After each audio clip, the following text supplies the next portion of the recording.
आधुनिक भारत में जनजातीय आंदोलन में आप किसे पढ़ रहे हैं? ताना भगत आंदोलन। ये कह सकते हैं कि ये जितना अभी तक आपने पढ़ा है जनजातीय विद्रोहों को, आंदोलन को, उसमें ये भी महत्वपूर्ण बहुत है, क्योंकि ये भी कहाँ हुआ है? ये भी हुआ है क्योंकि जो छोटा नागपुर पठार में विद्रोह हुए हैं उन पर सवाल बहुत एग्जाम में बार बार बनता रहा है। तो ताना भगत आंदोलन, पहले हमें ये समझना कि ताना भगत, ताना क्या, भगत क्या है? ताना एक व्यक्ति है। ताना कौन है? एक व्यक्ति है जिसका नाम वास्तव में उरांव है। क्या नाम है?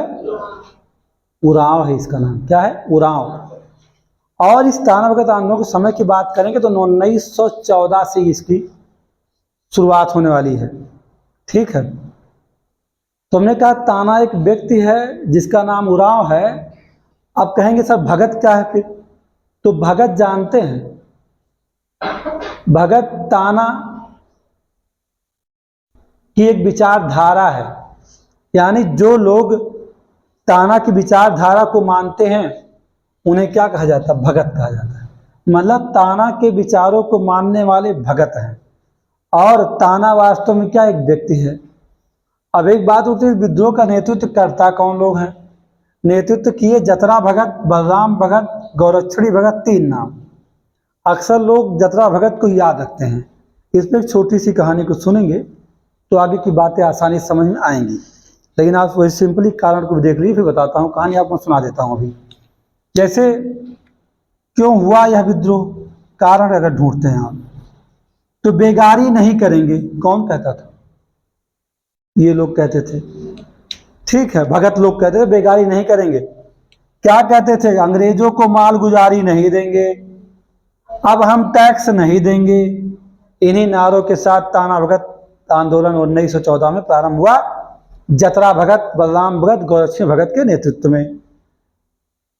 ठीक, अगर ये कहा जाए कि क्या पूरी तरह अंग्रेजों के विरुद्ध था? नहीं, यह आंदोलन अंग्रेजों के विरुद्ध कम था, लेकिन जनजातियों के सुधार, यानी कि जो जनजाति थी ताना, मतलब कह सकते ताना जनजाति ही है, तो जनजातियों के जनजाति में सुधार करने के लिए विद्रोह है, आंदोलन है। अंग्रेजों के खिलाफ कम विद्रोह था, लेकिन वो जनजातियों में सुधार करने के लिए इसे आंदोलन छेड़ा गया था। ये बात समझिए। अधिक प्रभाव किस पर था? जनजातियों में अंधविश्वास, कुरीतियों या उनमें फैला हुआ जो भी दोष था उन्हें खत्म करने में, सुधार करने के लिए था। आपको ये बता दें कि गया का जब कांग्रेस का 1922 में अधिवेशन हुआ था ना, और 1927 में नागपुर का सत्याग्रह हुआ था, तो ताना भगत आंदोलन के लोग शामिल हुए थे जनजाति इसमें, उसमें। 1940 में जब रामगढ़ में कांग्रेस का अधिवेशन हुआ तो 400 रुपए की एक थैला बना करके जनजातियों ने किसे भेंट किया था? गांधी जी को भेंट किया था। और यही बता दें कि स्वदेशी आंदोलन जो गांधी जी का है उससे कौन जुड़ा था? ताना लोग जुड़े थे। समझिए अब कहानी क्या इसकी है। ये तो एक बेसिक बात थी, फैक्ट वाली बात, जो आपको याद कर लो, काम आपका चल जाएगा। इसी कहानी में आपको सुना दे रहा हूँ। ताना भगत आंदोलन 1914 में प्रारंभ होता है, ये बातें आपको बताई गई। जतरा उराव, यहाँ क्या लिखा है? जतरा भगत लिखा, लेकिन मैंने कहा था कि ताना एक व्यक्ति जिसका नाम उराव था, है ना। तो जतरा भगत, जतरा उराव के नेतृत्व में इस आंदोलन की शुरुआत होगी, लेकिन इस आंदोलन में 26,000 लोग शामिल होंगे। एक संगठन बनाएगा, कौन? जतरा उराव, और 26,000 उसके मेंबर बनेंगे। और 1914 में शुरू करेगा। 1917 का समय आते आते बहुत, ये कह सकते हैं कि बहुत बड़ी संख्या में लोग इससे जुड़ जाएंगे। किसके? ताना भगत आंदोलन से। जतरा उराव का जन्म की बात किया जाए तो एक चिनगारी गांव है, वहीं, कहाँ? छोटा झारखंड, हाँ, चिनगारी गांव में 1888 में हुआ था। जतरा उराव ने 1914 में सीधा विद्रोह नहीं किया था। समझिएगा हमारी बात, कि हाँ अंग्रेजों के खिलाफ विद्रोह कर दिया, नहीं। 1914 में उसने पशु बलि, यहाँ लिखा है 1914 में क्या? पशु बलि, मांस भक्षण, जीव हत्या, शराब सेवन जैसे दुर्गुणों को दूर करने के लिए आंदोलन छेड़ा था। यानी जनजातियों में लोग पशु बलि करते थे, मांस खाते थे और जीव हत्या करते रहते थे। लोग भाई जानवर को मार तभी खाओगे, ऐसे जो भी दोष थे, कमियां थी, उन जनजाति में उन्हें दूर करने के लिए किसने, जतरा भगत 1914 में शुरुआत कर दिया था। भूत प्रेत जैसे जो अंधविश्वास हैं उन्हें दूर करने का भी प्रयास किया कि लोग निडर रहें, कहीं भी आने जाने से ना कतराएं, क्योंकि जब आप खेती नहीं करेंगे, शाम के सुबह समय नहीं जाएं, कहेंगे हम वहाँ जाएंगे भूत हमको पकड़ लेगा।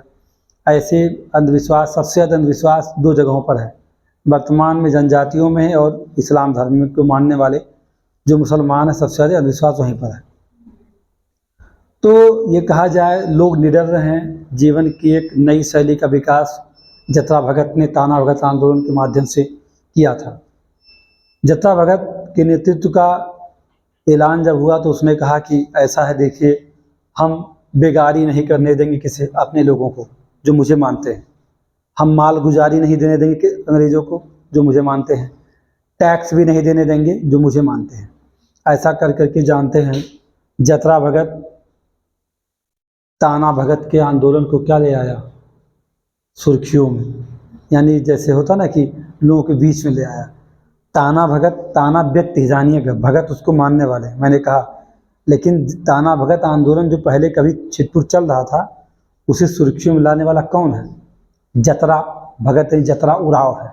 समझ गए आप मेरी बात। अब ये नारे के साथ शुरुआत कर दिया और अंग्रेज इस बात को समझ नहीं पाए कि जतरा उराव का या जतरा भगत का वास्तव में चरित्र क्या है और क्या चाहता है।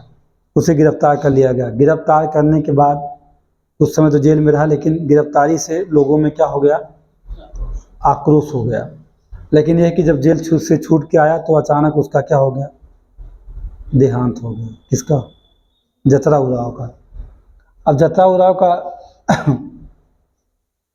जो है जब देहांत हो गया तो जाहिर सी बात तो हिंसक था वो, अभी तक ये आंदोलन हिंसक था, लेकिन जब मर गया तो ताना भगत आंदोलन क्या हो गया, अहिंसक हो गया।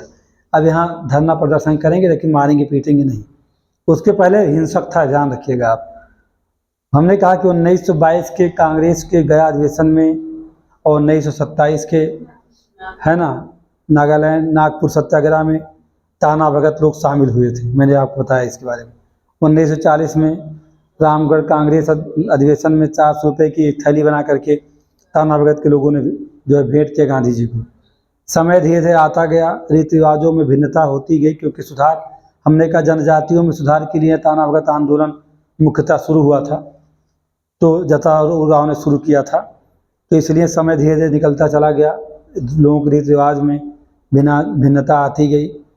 इसमें कई भी विचारधाराएँ अलग अलग हुई, जैसे कि बछादीन भगत, कर्मा भगत, लोदरी भगत, नवा भगत, नारायण भगत, अलग अलग लोग आए, अलग अलग शाखा किसने बना लिए, ताना भगत में अलग अलग।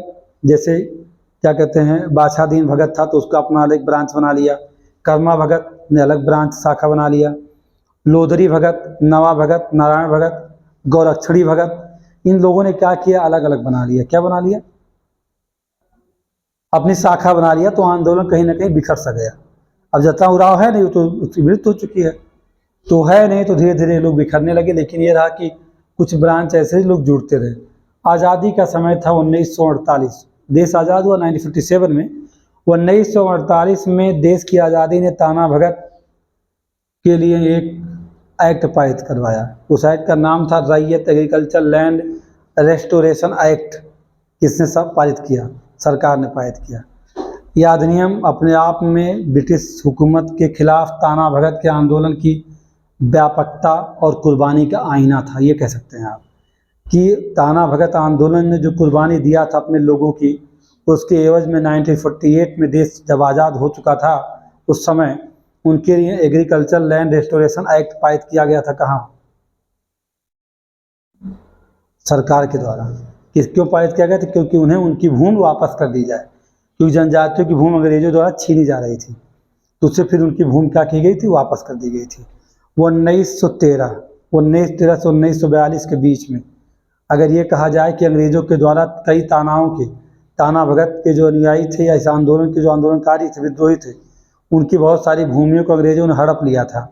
1913 से लेकर 1942 के बीच, समझिएगा, 1913 से 1942 के बीच में इस आंदोलन के या जनजातियों के जिन भूमियों को कब्जा कर लिया था, ले लिया था किसने, अंग्रेजों ने, उसे जब एग्रीकल्चर लैंड रेस्टोरेशन एक्ट 1948 पारित किया गया तो उसके बाद सारी भूमियों को किसे वापस कर दिया गया, जनजातियों को। तो जतरा भगत, बलराम भगत, गौरक्षणी, देवमनिया एक महिला हैं जिन्होंने इसको नेतृत्व प्रदान किया था, ध्यान रखिएगा। एक महिला भी जतरा भगत में शामिल हैं, उनका नाम है देवमनिया, समझे आप। तो ये था क्या, ताना भगत आंदोलन। इसकी एक कहानी है, आज़ादी तक, आज़ादी के पहले आज़ादी के बाद तक की कहानी है किसकी, ताना भगत आंदोलन की। इस पर प्रीसीएस प्री, यूपीएससी प्री एग्जाम, जो भी एग्जाम हो रहे, स्टेट पीसीएस, वनडे को एग्जाम हो रहा है, तो आप सीधा सवाल किया जाता, ताना भगत आंदोलन कब हुआ था। तो बेटा आप, इसलिए मैं आपसे कहूँगा बहुत अच्छे से इन चीज़ों को, सारे लेक्चर्स को, मेरे जितने भी मैंने जनजातीय विद्रोह पर जिन विद्रोहों का लेक्चर वीडियो बना दिया गया उसे आप ज़रूर देखिए, उसे नोट डाउन करिए, रिवाइज करिए। एक परफेक्ट मैटर है ये समझिए कि एक कह सकते हैं कंपाइलेशन है कई पुस्तकों का, वहाँ से चीज़ें आपको दी गई हैं, कहीं भटकना नहीं है। एक बार कहानी सुनिए, कुछ इन चीज़ों को, छोटी छोटी बातों को नोट डाउन करिए, बेशक आपके लिए बहुत फ़ायदेमंद होगा, आप एग्ज़ाम क्लियर कर सकते हैं। कम में अगर आपको अधिक जानकारी दी जाती है तो आपके लिए बहुत ही फ़ायदेमंद है, क्योंकि आप जानते हैं सिविल का जो एग्ज़ाम होता है इसका सिलेबस ब्रॉड होता है, कम शब्दों में अधिक बता दिया जाए। कुछ बुक्स रखिए, स्टडी करिए, बस इतना कर लेंगे और जिसको लेक्चर देखते रहिए। वे आपके पास स्पेक्ट्रम हो, मेरा लेक्चर देख लीजिए, काम आपको हो चुका है, परेशान नहीं होना है। आराम से आप आधुनिक भारत से आने वाले सवालों को डील करेंगे, चाहे प्री हो चाहे मेंस हो। इसी के साथ कह सकते हैं जनजातीय आंदोलन को समाप्त कर दिया गया। अब हम शुरुआत करने वाले हैं किसान आंदोलनों की, यानी कि वो 1857 के ठीक बाद शुरू हुए किसान आंदोलन, उसके पहले हुए किसान आंदोलन। किसान आंदोलन पे चर्चा करने वाले नेक्स्ट लेक्चर हमारा किस पर होगा, किसान आंदोलन पे होने वाला है। इसके अलावा जो कोई विद्रोह अगर छूट जाता है तो प्रीवियस ईयर में है तो उसका सन आप लिख लीजिए, आपका काम हो जाएगा। आपको सारे लेक्चर अच्छे लगे, सुझाव दीजिए, कमेंट करिए, शेयर कीजिए, लोगों तक पहुँचाइए। धन्यवाद।